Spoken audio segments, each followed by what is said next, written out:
কবিরপুর চরে যেতে হলে ফরিদপুর শহরের যে কোনো প্রান্ত থেকে প্রথমে আপনাকে আসতে হবে সিএনবি ঘাট টোল প্লাজা বা খাজনা ঘরে। এখান থেকে যে কাউকে বললেই দেখিয়ে দিবে কবিরপুরের নৌকাঘাট। খাজনা ঘর থেকে 5 মিনিট হেঁটে গেলেই পেয়ে যাবেন নৌকাঘাট, যেখান থেকে কবিরপুরে আসার জন্য প্রথম নৌকা পাড়ি জমায় সকাল 9টা বেজে 30 মিনিটে। এরপর থেকে শুরু হয়ে যথাক্রমে সকাল 11টা থেকে সন্ধ্যা 6:30 পর্যন্ত এবং শেষবার নৌকা কবিরপুরে পৌঁছায় রাত 8টায়। প্রচণ্ড গরম এবং রোদের কারণে অবশ্যই সঙ্গে ছাতা আনবেন, যাতে রৌদ্রের তীব্র দাবদাহ থেকে কিছুটা হলেও স্বস্তি পাবেন।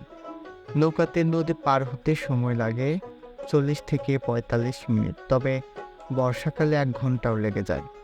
এর জন্য আপনাকে জনপ্রতি ভাড়া গুনতে হবে 30 টাকা, সাথে মোটরসাইকেল আনলে অতিরিক্ত 40 টাকা ভাড়া গুনতে হবে। এই 40 থেকে 45 মিনিটের নদী যাতায়াতে দুপাশে সবুজ কাশবন, জেলেদের মাছ ধরা, ছোট বড় নৌকা দেখতে দেখতে অনেকটা সময় কেটে যাবে। নদী পার হলে আপনার অপেক্ষায় রয়েছে ভাড়ায় চালিত বাইক ও ঘোড়ার গাড়ি।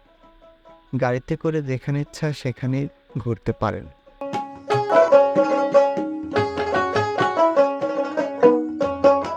মিনি সুইজারল্যান্ড দেখতে দেখতে চলে আসবেন খন্দকার মোশাররফ হোসেনের বাড়ি, নারকেল বাগান, বরকত এগ্রো।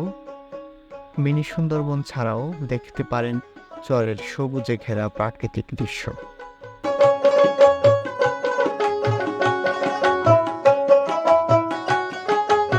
কবিরপুর থেকে ফরিদপুরের উদ্দেশ্যে শেষ বান নৌকা ছেড়ে যায় বিকেল 5টা বেজে 30 মিনিটে।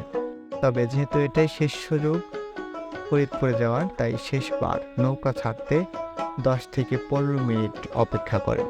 শেষের নৌকাটাও ধরতে না পারেন তাহলে অবশ্যই আপনাকে বেশি টাকা দিয়ে আলাদা নৌকা ভাড়া করে যেতে হবে, আর না হয় চরেই থাকতে হবে। ধন্যবাদ সাথে থাকার জন্য।